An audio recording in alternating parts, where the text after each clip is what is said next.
Ngayon, Huwebes ng umaga sa Israel at 24 na oras na mula nang magsimula ang tigil putukan sa digmaan laban sa Iran. Pakinggan natin si Pangulong Trump para sa mga nag-aalala na ang ibig sabihin ay tapos na ang digmaan at walang tagumpay na nakamit.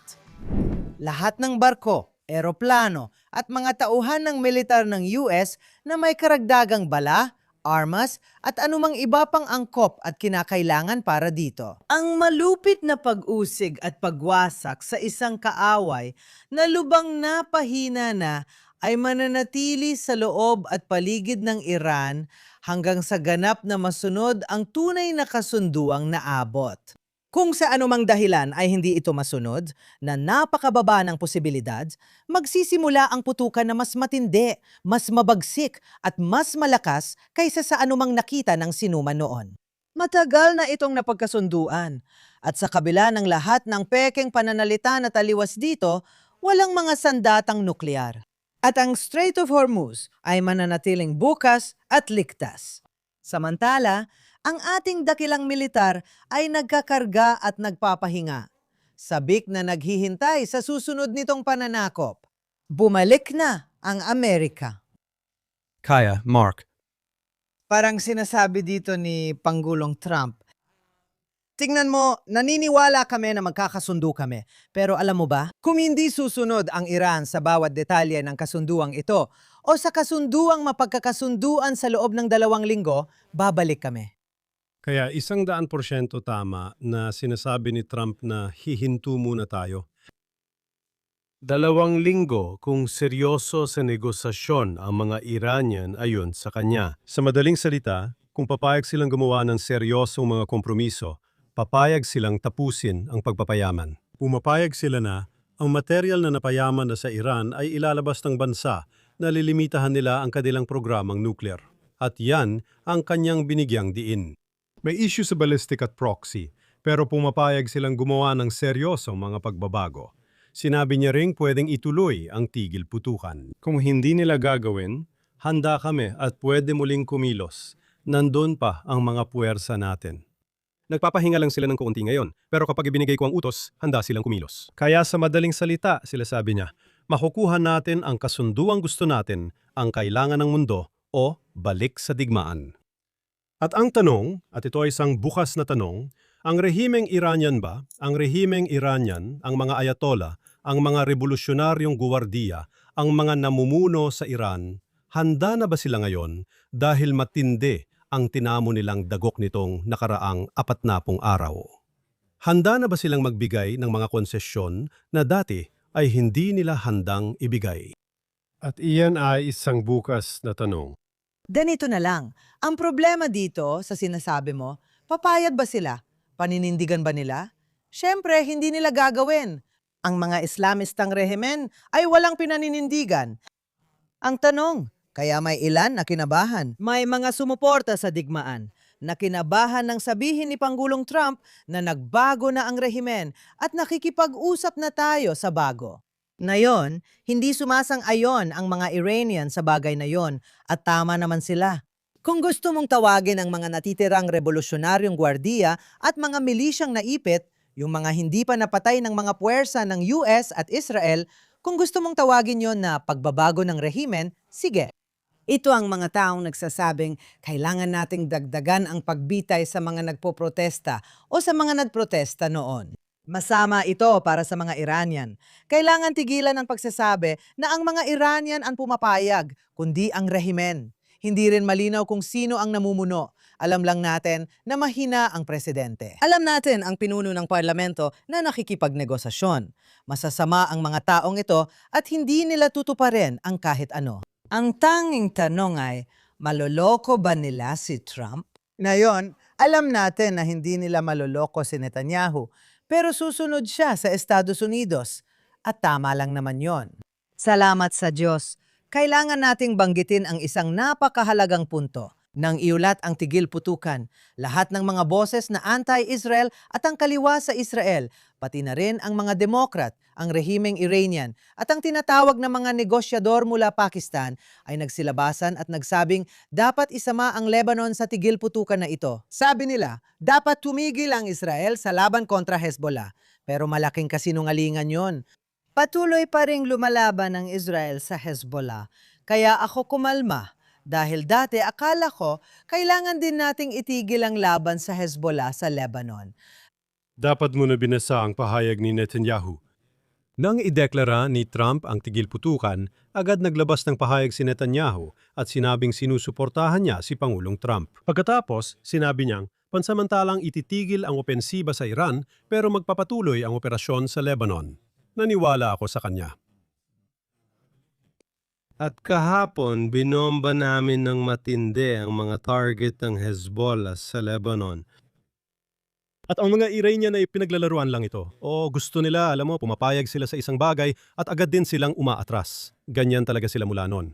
Oo, sa palagay ko, mabuti na naninindigan ng Estados Unidos at sinasabing hindi kasama ang Lebanon sa kasunduan. At kung gusto mong baguhin ang kasunduan ngayon, kung ganon, ang tigil putukan, alam mo, kung hindi mo susundin ang napagkasunduan, magkakaproblema ka. Walang napagkasunduan na kailangang huminto ang Israel sa Lebanon. May sinabi ang Vice Presidente na gaya ng sinabi mo, ang namumuno sa negotiating team sa Pakistan, si Vance. Sinabi niya na pumayag ang Israel na huwag gumawa ng anumang aksyon sa Lebanon na maaaring makasagabal sa negosasyon. Pero ipapaalala ko sa iyo, Ruthie, na bago magsimula ang digmaan, alam mo, kumikilos na ang Israel laban sa mga target ng Hezbollah sa Lebanon bago pa sumiklab ang digmaan. At walang dahilan kung bakit hindi natin pwedeng ipagpatuloy ang paggawa niyan. Sa tingin ko, nitong mga linggo, nakuha na natin ang kontrol sa malaking bahagi ng Timog Lebanon. Pwede tayong manatili doon at patibayin ng Israel ang ating posisyon, walang nagsasabi na kailangan umalis. Sa tingin ko, siguro, higit o kulang, alam mo na. Mga tuntunin sa pakikipaglaban na, alam mo na, kayang sundin ng Israel at makakatulong sa atin na gawin ang kailangan nating gawin. Ang katotohanan ay nananatili na sa tingin ko, kailangang ipagpatuloy ang pagpuwersa sa Hezbollah. Kailangang patuloy na mapigilan ng Hezbollah. Alam mo na, kapag sinusubukan nilang lumitaw o magpakita, kumbaga, dapat kaya nating tamaan sila. At yan ang nangyari noon bago ang digmaan. Dapat mangyari rin yun ngayon. Ang pinakamahalagang bagay ay kung ano ang mangyayari sa Iran. Dahil yon ang pinakamalaki. Dahil maapektuhan din noon ang mangyayari sa Lebanon, Ruthie. Kung maganda ang resulta natin sa Iran, maapektuhan agad ang Hezbollah at Lebanon. Dahil kung walang suporta ng Iran, wala ring saysay ang Hezbollah. Tama naman. Pero teka, umatras muna tayo at isipin ito. Sa tingin ko, maraming tao ang hindi nakakaalala o mabilis makalimot na sa totoo lang, pumirma na ang Israel ng kasunduan ng tigil putukan kasama ang Lebanon at Hezbollah. Ibig sabihin, ayon sa kasunduang yon, ang gobyerno at hukbong sandatahan ng Lebanon ang magpapanatili na malayo ang Hezbollah dahil ang mga Israeli na nakatira sa hilagang bahagi ng Israel ay hindi na makapamuhay ng normal. Sige, palagi silang binobomba ng mga drone at missile mula sa Lebanon. Pinirmahan namin ang kasunduang iyon, pero agad din itong nilabag dahil mahina ang gobyerno ng Lebanon laban sa Hezbollah at sa totoo lang, may pagkakaaway ito sa Israel. Matagal na nating sinasabi na wala tayong alitan sa Lebanon, kundi Hezbollah lang ang problema. Linawin natin ito. Una sa lahat, hindi lang ito kahinaan. Nagkaroon pa ng lakas ng loob ang Lebanon na atakihin tayo dahil patuloy nating ipinagtatanggol ang ating sarili habang binubomba nila ang hilagang Israel at ang mga Israeli doon ay wala ng oras para makapunta sa bomb shelter. Naiintindihan mo ba? Kapag may misil na pinaputok mula Lebanon, agad kailangang nasa bomb shelter ang mga Israeli dahil wala na silang oras para makarating pa roon. At wasak na ang hilaga. Ang mga tao, masasabi ko, napakatatag nila at lahat ng iyon. Pero napinsala ang kanilang mga negosyo at nangyayari na ito simula pa noong digmaan noong ika-7 ng Oktubre. Ibig kong sabihin, pumasok ang Hezbollah noong Oktubre 8, 2023. Kahit may kasunduan sa tigil putukan sa Lebanon, patuloy silang agresibo. Kaya sinabi namin, tapos na ang pagiging mabait. Tama na, hindi na pwedeng may kasunduan sa tigil putukan. Ibig sabihin, tayo ang tumigil pero sila ang nagpapaputok. Pero gusto ko ring ituro na sinabi ng gobyerno ng Lebanon, sige, paalisin na namin ang ambasador ng Iran sa Lebanon. Sabi ng Iranian ambassador, hindi, pasensya, hindi ako aalis. At pinabayaan na lang nila. Hindi nila mapaalis ang ambasador ng Iran. Nakikipag-usap sila kay Pangulong Trump. Ang gobyerno ng Lebanon ay sinusubukang kumbinsihin si Pangulong Trump na kakampi sila sa panig na iyon. At gayon pa man, wala silang ginagawa para pigilan ang pagpapaputok ng Hezbollah. Kapag ipinagtatanggol ng Israel ang sarili laban sa mga proxy ng Iran, sila pa ang umaatake sa amin. Sabi ng Lebanon, kami ang may kasalanan. Wala talaga akong simpatya para sa Lebanon ngayon. Ayokong marinig yan. Wala naman kaming alitan sa kanila. Oo, may alitan talaga tayo sa Lebanon. Kaya medyo iba ang pananaw ko. Sang-ayon ako sa iyo ng 100%.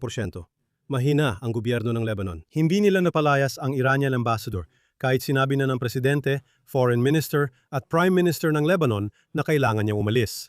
Hindi nila natupad ang desisyon. At iyon ay, paano ko ba sasabihin, iyon ay malinaw na pagpapakita ng kanilang kawalan ng kakayahan. Wala silang kapangyarihan. Ayon sa kanila, nangako ang Lebanese Army na palalayasin ng Hezbollah mula sa buong katimugang Lebanon bilang bahagi ng tigil putukan. Hindi rin sila masasabihan. Paano nga ba ang kasabihan? Natuklasan ng Israel na naroon ang lahat ng tao ng Hezbollah sa hangganan at nakuha pa nila ang ilang kapangyarihan mula noong huling labanan habang walang ginawang aksyon ang pamahalaan ng Lebanon, tama ba? Kaya malinaw na mahina ang kamahalaan ng Lebanon. At kaya mo rin sabihin sa akin, Mark Regev, na walang nagbago. Hindi ka pwedeng magtiwala kanino man. Masasabi kong may nagbago rin. Dahil nakita mo ang mga pahayag mula sa pamahalaan ng Lebanon na hindi mo pa nakita dati. Hindi natin dating nakita na gusto ng pamahalaan ng Lebanon na paalisin ang Iranian ambassador. Ang katotohanan pinatalsik nila ang mga revolusyonaryong gwardiya. Ang mga revolusyonaryong gwardiya ng Iran na nasa Lebanon, sinabi nilang lahat ay kailangang umalis at iligal sila. Sabi nila na tungkol sa militar ng Hezbollah, ngayon lang sila nagsasabi ng matitinding bagay pero hindi naman nila ito sinusundan ng opsyon. Pero malinaw sa akin na may potensyal na mga kaibigan ng Israel sa Lebanon, ang komunidad ng mga Kristiyano, ang komunidad ng mga Sunni Muslim at ang komunidad ng mga Druze. Ngayon, ang problema nila ay nag-aalala sila dahil ang Hezbollah pa rin ang may armas at ayaw nilang harapin ito. Kaya masasabi ko, hindi ko gusto ang mga sinasabi nila kapag kinukritika nila ang Israel. Pero mula sa diplomatiko at real politik na pananaw, masaya talaga ang mga taong ito na mawala ang Hezbollah sa bansa at hindi nila kayang gawin ito mag-isa. Habang patuloy na kumikilos ang Israel laban sa Hezbollah at pinapahina ang kanilang kakayahang militar, kasabay ng tagumpay natin laban sa Iran, hindi na nito matutulungan muling armasan ang Hezbollah kapag natapos na ito. Kapag napahina na sila, hindi na nila kayang bumalik at buuin ulit ang kakayahan nila. Sa tingin ko, mas maganda ang hinaharap. Naniniwala akong karamihan sa tao sa Lebanon ay gustong mamuhay ng mapayapa kasama ang Israel. At nakikita talaga natin yan. Nakikita mo yan sa mga taong sumusubaybay sa Lebanese social media, hindi lang sa Kristiyanong komunidad, kundi pati na rin sa iba pang mga komunidad. Alam nila na ginawang bigong estado ng Hezbollah ang Lebanon, na dating tinawag na Paris ng gitnang silangan ang Beirut. Kaya nga wala akong ilusyon. Kailangan nating pahinayan ng Hezbollah. Maliwanag na ayaw at di kaya ng gobyerno ng Lebanon gawin yon, tama? Sa pagpapahina ng Hezbollah, makakatulong tayong lumika ng bagong sitwasyon. Katulad ng sinasabi mo tungkol sa Iran, wala tayong galit sa mga tao ng Iran. Ang problema natin ay ang rehimen at gusto nating bumagsak ang rehimen. Pagkatapos, magkakaroon tayo ng magandang relasyon. Sa palagay ko, pwede rin itong mangyari sa Lebanon. Baguhin lang ang sitwasyong militar doon. Tanggalin ang lakas ng Hezbollah. Doon magsisimula ang iba pang mangyayari. Oo, sang-ayon ako. Pero ganito ang pagkakaiba ng Iran at Lebanon. Kailangan nating pag-ibahin ang mamamayan at rehimen ng Iran. Ang tinutukoy ko dito ay ang pamahalaan ng Lebanon, hindi ang mamamayan. Kasama sa pamahalaan ang Hezbollah at sino ang bumoboto para sa kanila. Hulaan mo kung sino ang sa loob ng maraming taon ay paulit-ulit na naghalal sa kanila sa parlamento. Sinasabi ko, kung hindi makontrol ng isang bansa ito, tingnan mo, iba ito sa Iran. Sa Iran, tinatakot ng rehimen ang mga tao. May gobyernong ayaw labanan ng terorista. Pwede mong sabihing mahina sila, pero wala akong pakialam. Kung mahina sila, dapat nilang hilingin ang tulong natin at sabihin, tulungan nyo kami. Masaya kaming tumulong. Huwag nila kaming atakihin sa salita man o sa anumang paraan. Yan ang sinasabi ko. Sa tingin ko, nakakahiya ang gobyerno ng Lebanon na naglakas loob magsalita ng masama tungkol sa Israel sa ganitong sitwasyon. Sabi mo, realpolitik, dapat pinupuri nila ang Israel. Tama ka, may mga Kristiyanong komunidad at may mga grupo sa Lebanon na gustong makipagkapayapaan sa Israel. At ang tinutukoy ko ngayon ay ang gobyernong iyon ay kahiya-hiya. At ito ang bagay. Sa wakas, naintindihan namin na dahil sa nangyari sa amin noong Oktubre 7 sa Gaza, hindi namin pwedeng hayaang mangyari rin ito sa Hilaga, kasama ang Lebanon. At nagbabadya na itong mangyari dahil iniisip din namin noon, sige na, ayos lang. Kaya namin tiisin ang kaunting pagpapaputok ng rocket. Kaya namin tiisin ito at kaya namin tiisin iyon, pero hindi na ngayon. At ayon sa iba't ibang ulat tungkol sa di umano'y lihim na operasyon kahapon sa Lebanon, hindi pala ito isang lihim na operasyon. Ibig kong sabihin, napatay natin di umano ang daan-daang terorista at operatiba ng Hezbollah. Pero ang tunay na lihim ay kung ano ang nasa likod ng operasyong iyon. May ilan na nagsasabi na ito ay katumbas ng beeper operation kung saan sabay-sabay na tumunog ang lahat ng beeper at malubang na sugatan ang napakaraming Hezbollah na terorista. Mukhang malalaman natin mamaya, hindi ko alam. Magkakaroon daw ng press conference mamayang gabi para pag-usapan ng kaunti tungkol doon. Pero pag-usapan muna natin sandali ang mga mapagkunwari. Hindi lang ako ang kinakabahan sa tigil putukan dahil duda kami na hindi ito uubra at sigurado hindi talaga ito uubra sa mga hayop na iyon. Nag-aalinlangan kami bumalik sa digmaan. Pagkatapos ng 2 linggong tigil, ipagpapatuloy mo pa ba? Pero iyon ay isang grupo ng mga nagdududa. Ngayon, pag-usapan naman natin ang mga mapagkunwari. Kaya bago tayo magpatuloy, gusto ko muna magsalita tungkol sa Lebanon.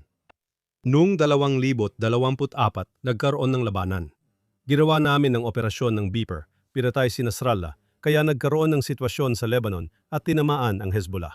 Itong gobyerno sa Lebanon na binabatikos mo ay unang nahalal sa ilang dekada na hindi inaprubahan ng Hezbollah at hindi natuwa ang Hezbollah sa bagong pangulo at punong ministro. Tama ba? Muli, may muling pakana sa Lebanon. Kailangan nating maging matatag at pangalagaan ang ating interes. Kailangan nating tiyakin, alam mo, na ang timog ay malaya sa Hezbollah. Totoo lahat yan. Sa pag-aalaga natin sa sarili, nabubuo ang magandang dinamika para sa Lebanon. At tingnan mo, totoo, nakahapon may 3 rocket. Palagay ko, papunta yon sa Israel. At pwede mong tingnan ang 3 rocket at sabihin na 3 rocket ay sobra na. At syempre, tama yon. Pero ano na ang nagawa natin mula Oktubre 7? Hindi na sila ang shock troops ng Hezbollah. Sila na ang stormtroopers, ang Radwan forces na nasa mismong hangganan natin. Laging may takot na uulitin nila ang nangyari noong Oktubre 7, tatawid sa hangganan at papatayin at masaslang ang mga kababayan natin.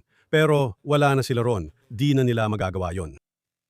Ginagamit din nila dati ang mortar at anti-tank weapon laban sa mga komunidad sa Hilaga. Pero ngayon, hindi na nila magagawa dahil napaatras na sila.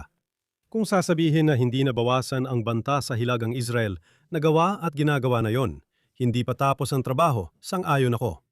Pero kung sasabihin na ang takbo ng sitwasyon ay positibo, kailangan lang nating ituloy ito. Tungkol sa issue mo sa tigil putukan at sa mga mapagkunwari, okay ba? Nasabi ko na ito dati sa aking panimulang salita. Yung mga tutol sa digmaan mula sa simula, sila rin ang bumabatikos kina Netanyahu at Trump na hindi natapos ang mga layunin nila. Tama ba? Alam mo, sinusubukan nilang makuha ang gusto nila sa magkabilang panig. Gusto kong kausapin ang mga tao sa kanan. Yung mga tao na tulad na sinabi mo, ang una nilang inisip ay mag-alala tungkol dito. Kapag nagkaroon na ng tigil putukan pagkatapos ng 2 linggo, lahat biglang gusto ang tigil putukan. Ayos lang ba sa'yo kung tumahimik na, walang bombang bumabagsak sa Israel, masaya ang mga Amerikano, at parang balewala lang ang panluloko ng mga Iranian? Kaya una sa lahat, hindi ako sigurado kung kaya ni Trump gawin yun. Hindi ako sure na magkakaroon siya ng malaking kasunduan sa isyu ng nuclear. Sa tingin ko, walang kasunduan sa Iran. Tulad ng sabi ko, locked and loaded, handa na siya at nandoon pa rin ang mga puwersa. Alam ng mga Iranian kung anong sakit ang maaring ipataw sa kanila ng Amerika at Israel. Kaya may posibilidad, di ba, na papayag sila sa isang kasunduan. At kung hindi, sa tingin ko, babalik na naman sa labanan. At maiintindihan ng lahat na hindi seryoso ang Iran sa pakikipag-usap tungkol sa mga bagay na kailangan nitong pag-usapan. Pero sasabihin ko rin kung may magsabi sa akin na walang nagbago sa kasunduang ito. Pumayag lang silang buksan ang kipot ng Hormuz, pero nagdudulot pa rin ng problema. Oo, sa huli, sila pa rin ang mahusay makipag-usap pero wala ring nangyayari. Gusto kong ibigay sa iyo ang pinakamasamang posibleng mangyari. At ang pinakamasamang posibleng mangyari ay hindi na muling makikidigma ang Amerika. Kaya hindi kakayanin ng Israel na mag-isa laban sa Iran at magkakaroon tayo ng girian na nagpapatuloy lang. At wala pa ring nagbago. Sabi ng mga kritiko, mas determinado na raw ang rehimeng Iranian ngayon sa matinding agenda dahil napatay ang mas moderatong leader na para sa akin ay kalokohan. Paano niya magagawa yon? Tama ka. Gusto ko lang sabihin to, ayos ba? Ipagpalagay nating wala nang mangyayari, okay? Na sa tingin ko ay hindi totoo. Sa palagay ko, hindi papayagan ni Trump na walang mangyari. Kailangan niyang gumawa ng hakbang, seryosong hakbang tungkol sa isyu ng nuklear. Pero ipagpalagay natin na walang mangyari, okay? Kailangan mong itanong ang susunod na tanong. Balikan natin ang Pebrero 27 araw bagong digmaan, tama? Mas gumanda ba ang kalagayan ng Israel? Mas gumanda ba ang kalagayan ng Amerika? Mas gumanda ba ang kalagayan ng mundo? Kung titignan ang nagawa, mapapansin na inuulit lang ni Netanyahu kagabi ang sinabi ni Trump sa maraming paraan. Pasensya na. Ayon sa kanya, hindi pa natutupad lahat ng layunin nila. At sinabi niya, maipapatupad ang mga ito alinman sa pamamagitan ng diplomasya o sa pamamagitan ng mas matinding puwersang militar na kapareho ng sinasabi ni Trump, pero iba lang ang pagkakasabi. Ang sinasabi ko kung wala nang ibang gagawin at naniniwala akong may gagawin pa, oo, pero kahit kunin mo pa ang pinakamasamang sitwasyon kung wala nang ibang gagawin. Ano na nangyari sa nakalipas na 40 araw? Mas matindi pa naming tinamaan ang kanilang nuclear program. Nawasak na namin halos lahat ng kanilang ballistic missile capability at kakaunti na lang ang natira. Lubhang nawasak ang mga industriyang militar nila para sa paggawa ng missile at ang kanilang nuclear infrastructure. Lubhang nawasak ang kanilang ekonomiya. At kailangan mong pag-isipan, di ba? Mas maganda ba ang kalagayan natin ngayon kaysa nung 40 araw nakalipas? Walang duda, oo. Halos natanggalan na ng pangil ang pinakamabangis nating kalaban. Hindi man lubos, pero sa malaking bahagi.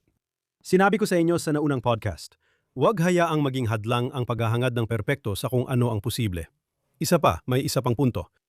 Parang nung nagpa siya ang nagkakaisang bansa noong Nobyembre 1947 at 47 tungkol sa paghahati, tama ba? At nagdiwang ang mga tao sa Israel dahil binigyan ng internasyonal na komunidad ng lehitimasyon ang pagtatatag ng isang estadong Hudyo. Nagsayawan ng mga tao sa mga kalye ng Tel Aviv. May ilan sa dulungkanan sa Israel na tumutol, sinabing hindi dapat magdiwang dahil wala ang Jerusalem at buong kinubuang lupa based sa UN na resolusyon. At sinabi ni Ben-Gurion, hindi, pero pinapayagan tayo nitong magtatag ng isang estado. Pinapayagan tayo nitong tanggapin ang mga nakaligtas sa Holocaust. Pinapayagan tayo nitong simulan ang pagtatayo ng isang soberanong lipunan. Pinapayagan tayo nitong buuin ang IDF. Tama ba? Kahit na hindi ako masaya na hindi natin nakuha ang Jerusalem, hindi ako masaya na hindi natin nakuha ang buong lupain ng Israel. Handa akong makita ang basong kalahating puno na nagbibigay sa akin ng tagumpay. Sa palagi ko, kahit di natin makuha lahat ng gusto natin, sapat na ba ang makukuha natin para masabing ang nuclear program ng Iran ay ilang taon na ang layo, hindi na lang ilang linggo? Hindi ba mahalaga yon? Oo, syempre. Sabi ko nga, mas maganda na ang kalagayan natin, pati mundo at lahat. Ang Iran, tulad ng sinabi mo, ay nawalan na talaga ng lakas. Pero ito ang punto, at maganda yon. Kahit tumigil tayo ngayon, wala ng Air Force, Navy. Wala na nga silang kakayahan na gumawa ng missile launcher o missile. Kung ano na lang ang natira sa kanila, yun na lang talaga. Kaya habang nagpapaputok sila, nauubos na talaga sila. Hindi na sila gumagawa ng bago. Siyempre, nariyan pa rin ang issue na sinusuplayan sila ng China at Russia. Pero isa yan sa mga dahilan, based sa pagkakaintindi ko, kung bakit ang US at Israel, isa sa mga layunin ng militar ay bombahin ang mga tulay para mapigilan ang mga paraan ng pagpasok ng tulong mula sa labas. Hindi. Mas mabuti pa rin ang kalagayan natin.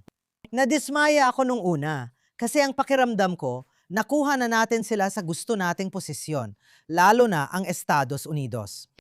At hindi yon ang tamang panahon para hayaan mo silang magsabi ng, sige, papayag na kami dito. At ito ang aming 10 punto. Sabihin mo sa kanila na wala silang masasabi rito.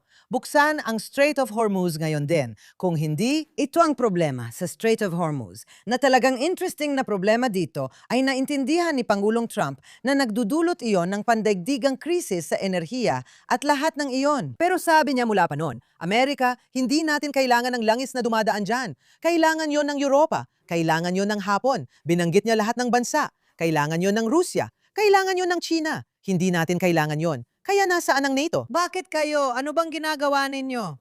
Sa huli, siya ang naddikta sa Iran. Mas mabuting buksan ninyo ang mga kipot na yon at nagdulot siya ng iskandalo nang sabihin niyang kung hindi, wawasakin namin ang inyong sibilisasyon. Alam mo, si Trump, hindi siya mahusay magsalita. Isa siyang performer at talagang may malinaw siyang mga ideya tungkol sa gusto niyang gawin. Minsan, kakaiba siyang magpahayag.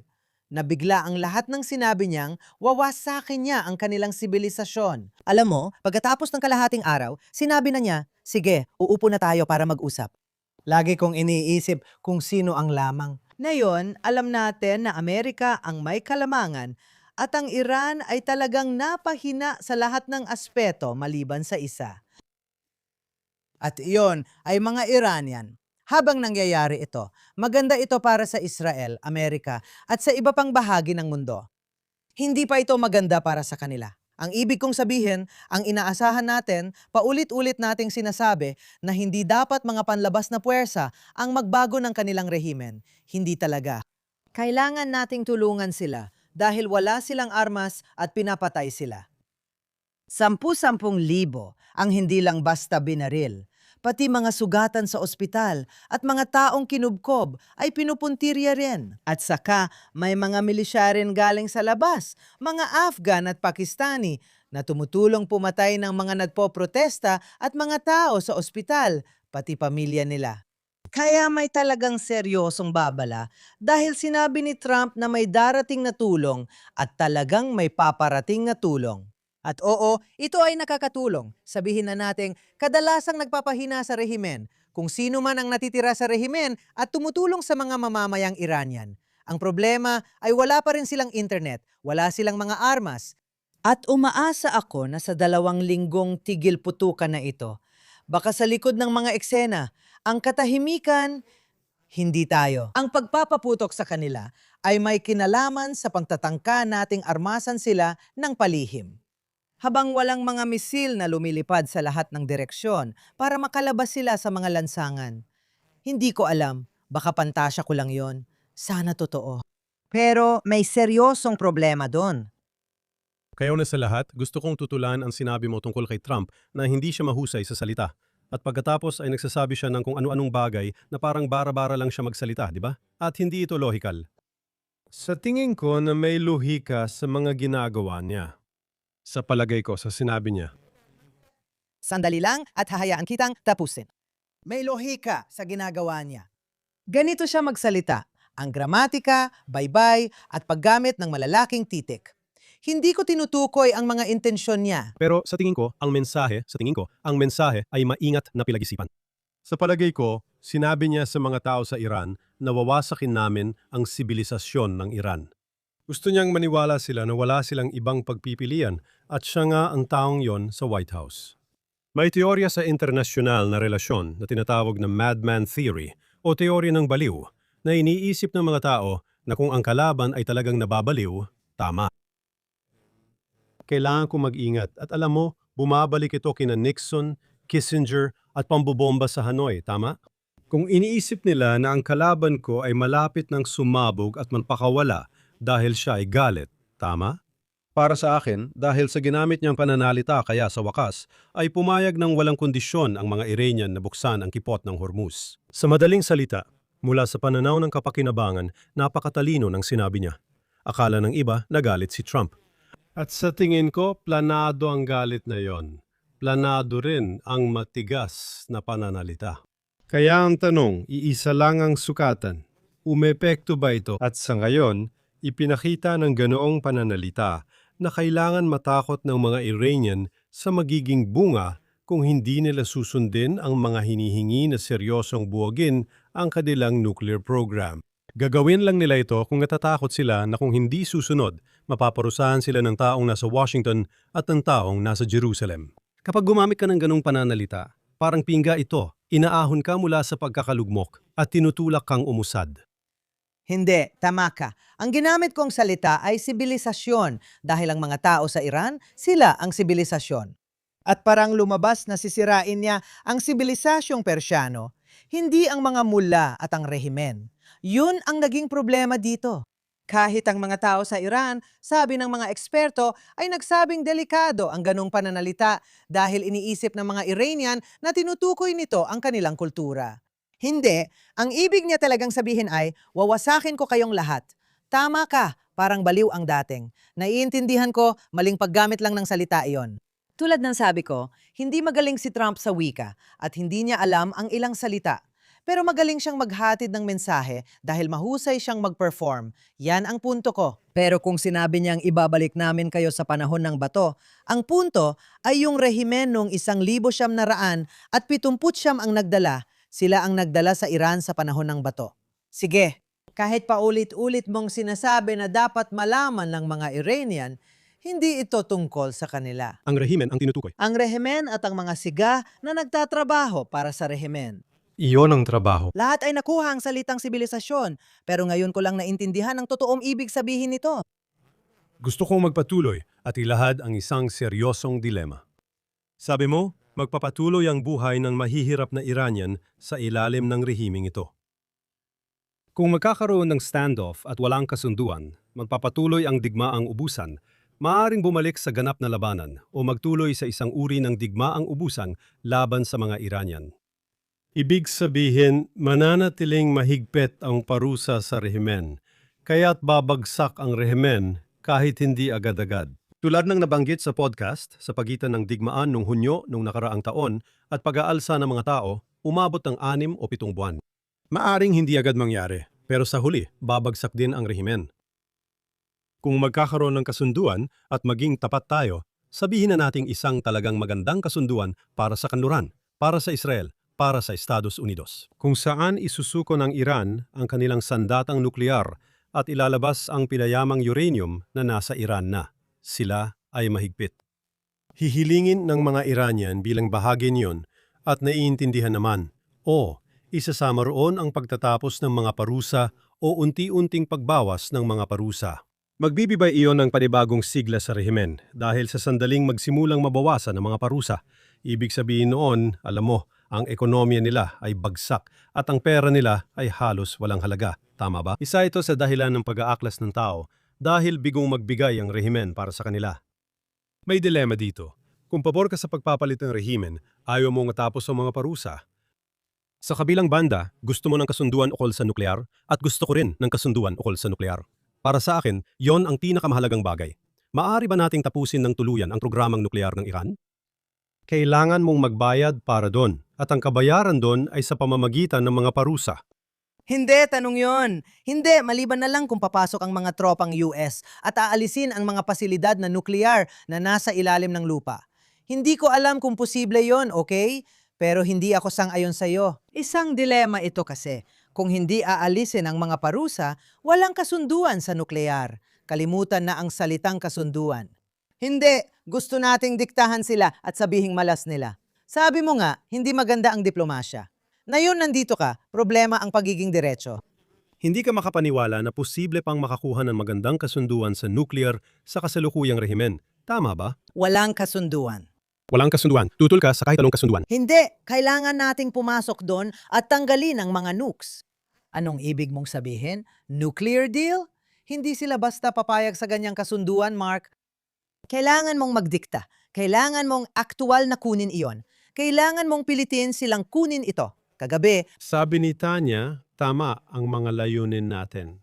At una sa lahat, alinman sa diplomatikong paraan. At pagkatapos, at sinasabi rin ng Pangulo ang parehong bagay. sa diplomatikong paraan, hindi tama. hindi mo rin kailangang gantimpalaan sila. Pati ang kipot ng Hormuz, nakaabala sa akin. Bigla na lang, ayos na raw. Sige, buksan ang kipot ng Hormuz. At ano pa? Sisingilin ng Iran ng $2 milyong na bayad sa bawat barko para tayong nagrerenta sa kanila. Binihag nila ang kipot ng Hormuz. Ngayon, nagbabayad tayo ng ransom at pumapayag na lang. Ngayon, magkakapera pa sila. Totoo yan. May nagsabi na paghahatian ng Amerika at Iran ang bayad. Parang toll booth lang yan. Doon kumikita ang Iran. Yan ang pagbabayad natin ng pantubos sa kanila.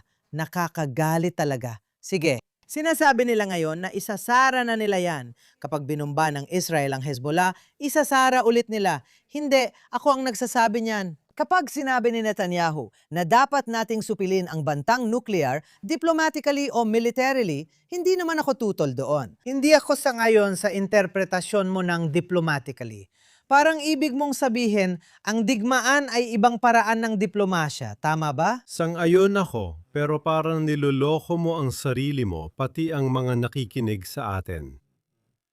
Kung magkakaroon ng magandang solusyon sa nuclear program ng Iran na ididikta sa rehimen, hihilingin nila bilang tugon na magkaroon ng kahit anong uri ng pagluwag ng mga parusa. At iyon ay magiging pakiusap, tapusin mo muna ako. Sasabihin ko na sulit bayaran ang presyong yon dahil ang issue ng nuclear ang pinakamalaking banta sa mga Hudyo at sa malayang mundo. Kung may pagkakataon kang magkaroon ng seryoso at mapapatunay ang kasunduan na suportado ng puwersa at kaya natin, hindi mo makukuha ang benepisyo hanggat, alam mo na, ano yon? Nakuha na ang 400 kilo ng pinayamang uranium kaya wala silang magagawa o makukuha bago iyon mangyari. Tama? Sabi ko nga, tulad na sinabi ni Netanyahu kagabi, iniisip mo lang na hindi ito posible at baka nga hindi. Ang punto ko lang sa prinsipyo, tama ba? Yung ideya na makakakuha ka ng magandang kasunduan na hindi kailangan magbayad ng kapalit tungkol sa usapin ng mga parusa, sa tingin ko, ilusyon lang yon. Pero kung ganoon, nakatakda na ang mga Iranian na mamuhay sa ilalim nila. Iyan ang kapalit, hindi. Hindi, pasensya na. Ang kapalit niyan, isasakripisyo natin ang mamamayang Iranian. Kaya ikaw bilang isang Israeli, ano mas mahalaga? Hindi. Sandali lang, sandali lang. Lahat ay mahalaga. Para mo na rin sinabi yan tungkol kay Hitler at sa Holocaust. Sorry, mahalaga ang kalagayan ng mga tao sa Iran at kung sino ang namumuno. Dahil kapag nagkapira na sila, maaari silang magsimula. Sinasabi mo rin na kailangan nila ng pagmamanman. Narinig na natin yan noon. Sige, una. Ruti.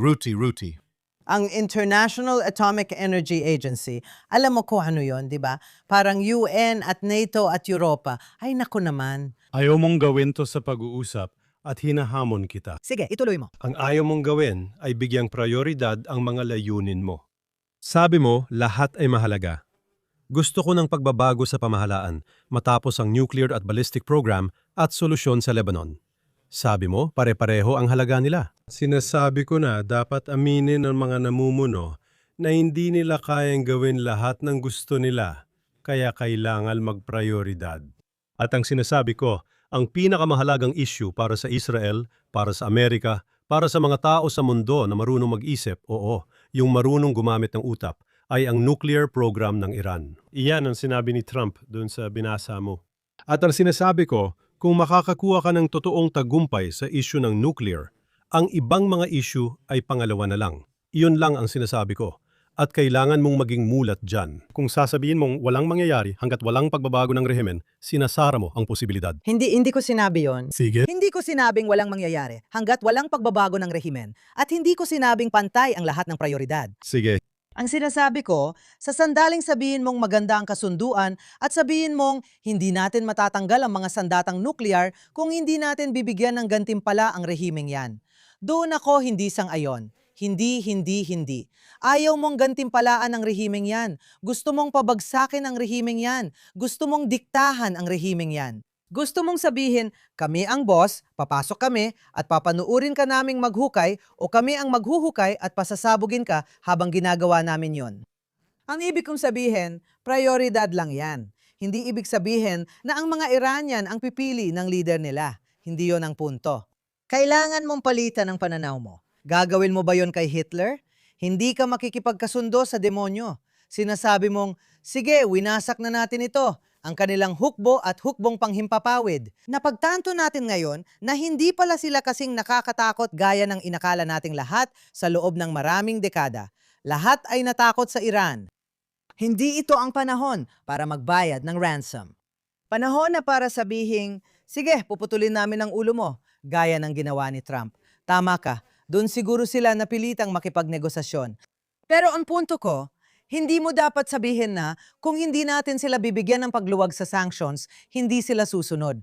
Hindi ito ang ginagawa mo kapag ipinapakita mong nanalo ka laban sa kasamaan. Magkikita ang mga Amerikano at mga Iranian sa Pakistan sa susunod na Biyernes at Sabado. Si Vance ang pupunta bilang US Vice Presidente. Kung papayag ang mga Iranian makipag-usap tungkol sa usaping nuklear, hindi mo ba tingin mag-aalok ng pagluwag sa parusa ang Amerikano? Kailangan nilang magbigay ng kahit ano. Akala mo ba, basta na lang nilang ididikta kung saan nila dadalhin ang isang Amerikanong dokumento at sasabihin, pumirma ka dito sa ibaba? Hindi. Ang punto ko, hindi ko sinabi yon. Kung gagawin nila ang sinabi mo, maiinis ako. Hindi ko rin sinabing hindi nila gagawin yon. Ang ibig kong sabihin ay, kailangan mong sundin ang paraan, gaya ng sabi namin sa Israel, dapat naming iwan ang mga konseptong laging nagdudulot ng problema. Paulit-ulit na ginagawa yan ng kanluran at bahagi ang Amerika ng kanluran. At si Trump, sa kabila ng tapang niya, isa rin siyang taga-kanluran. Isa siyang kanluraning liberal tulad nating lahat. Sa madaling salita, hindi siya lumaki sa ilalim ng isang Islamistang rehimen.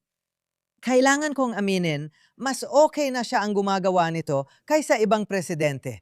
Kasi kapag ginagamit niya ang mga banta, mas kahawig niya ang pananalita ng mga tao sa gitnang silangan.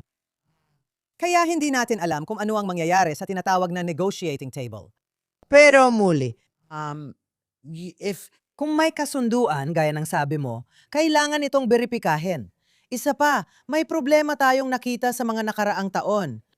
Sino ang mga tagapagsuri? Sila ay laging mga taong hindi mapagkakatiwalaan, kasuklam-suklam at nauuwi sa pagkampi sa mali at sa masasamang puwersa sa mundo. Pakinggan mo, alam mo namang nagugulat ang mga tao kapag inaatake ni Trump ang NATO? Pasensya na, sang-ayon ako sa kanya. Mayroon bang hindi ka sasang-ayon sa mga sinasabi niya? Hinayaan ninyong tulungan namin kayo at kapag dumating ang oras, uupo lang kayo dyan at sasabihin, ay hindi, salamat. Hindi, marami siyang sinasabi na totoo. Kaya umaasa at natitiwala ako sa kanya na hindi niya hahayaang pahinain ng kanyang vice-presidente ang ganong pag-uugali. Kaugnay ng mga walang kwentang maliit na Islamistang ito. Mga diktador na wala namang karapatang manatili sa mundo. Yan ang nararamdaman ko. At hindi ko nararamdaman yan tungkol sa mga mamamayan ng Iran. Naniniwala akong mahalagang tulungan sila dahil ang mas mabuting pamahalaan sa Iran ay mas ligtas para sa Israel, rehiyon at mundo. Siyempre, realpolitik din. Sasabihin ko agad sa iyo na ang mas mabuting pagbabago ng pamahalaan sa Iran ay mabuti para sa mga mamamayan ng Iran, mabuti para sa rehiyon, mabuti para sa Israel, mabuti para sa mundo, mabuti para sa Estados Unidos, mabuti para sa lahat. Kung mas moderate at practical ang pamahalaan nila. Ang tanong at inuulit ko, sa totoong mundo, kailangan mong magtakda ng prioridad. Para sa akin, Mark Regev, ang dapat tutukan ay ang issue ng nuclear na banta sa pag-iral ng Israel at katatagan ng mundo. Kung posible, at sang-ayon ako sa iyo, may malaki akong pagdududa kung ang rehiming ito, alam mo, parang kamikasi na rin sa isang banda. Tama ba? Kung posible talagang makuha ang totoong solusyon. Hindi yung katang-isip na JCPOA, kundi yung totoong solusyon na ipapatupad ni Trump dahil maganda at matibay ang instinct niya. Kung handang magbago ang mga Iranian sa paraang di pa nila nagawa, malaking bagay yon para sa akin. Handa ako roon. Oo, ako si Mark Regev, handang magbigay ng konsesyon sa ibang issue. Iyan ang punto. Kapag nagkita kayo, tulad ng walang negosasyon noon sa pagitan ng Hapones at Amerikano noong ikalawang digmaang pandaigdig. Nag-utos ang Amerika ng walang kondisyong pagsuko, pero iba ang sinabi ni Trump. Hindi niya sinasabi kasi inuuna rin niya ang layunin niya, tama? At sa tingin ko, kailangan yon. Maaring hindi ito maganda. Gusto ko makakita ng pagbabago ng pamahalaan, tama ba? Gusto ko makakita ng iba, pero nasa totoong mundo ako. Tinitingnan ko kung ano ang sinasabi ni Netanyahu. Tinitingnan ko kung ano ang sinasabi ni Trump. Sa tingin ko, kung seseryosohin ng mga Iranian ang issue ng nuclear, maaaring matapos ito. Sa tingin ko, yun na ang pinakamababa para matapos ito. Kung hindi sila seryoso, babalik tayo sa labanan. Sige, alam natin hindi sila seryoso. Yan na lang natitira sa kanila. Alam natin, parang Strait of Hormuz. Ang problema ko lang dyan, kung aalisin mo ang leverage nila, gaya ng gusto natin gawin sa pagsira ng hukbong panghimpapawid at hukbong dagat nila, di ba? Pagkatapos, Strait of Hormuz na lang ang leverage nila. Isang paraan din para tingnan. Maganda. Sa huli, napilitan silang isuko iyon. Pero hindi talaga. Kasi kikita pa rin sila doon. At alam mo na yon ay ganun pa rin, hindi pa natin alam. Hindi pa natin alam. Hindi maganda pakinggan. Ganito ang sinasabi ko, mga nukes ang huling leverage nila. At muli, para itong isang hostage situation. At ayaw mong magkaroon ng hostage situation sa isang taong natatalo mo. Ayaw mong sabihin nila na kami pa rin ang lamang dahil may nukes kami. Ngayon, makikipagkita na kami sa inyo. Makakakuha kami ng tigil putukan, pero hindi ito kasiya siya. Hindi ganun yon. Umaasa ako kay Pangulong Trump doon sa post na iyon. Sa Truth Social post na binasa ko sa simula ng programa, binasa ko ng malakas. Dahil ang sabi niya, hindi nila tayo kayang lokohin dahil handa na tayo, sabi mo. Handa na tayo. Handa na ang ating mga sundalo na bumalik. At doon ako umaasa. Pero ikaw rin, at dito natin tatapusin dahil napag-usapan na ang argumento, lumampas na tayo sa oras. Umasa ka rin na ang mga Iranian, at maaring tama ka, ay tatangging gumawa ng anumang seryosong konsesyon sa usaping nuklear.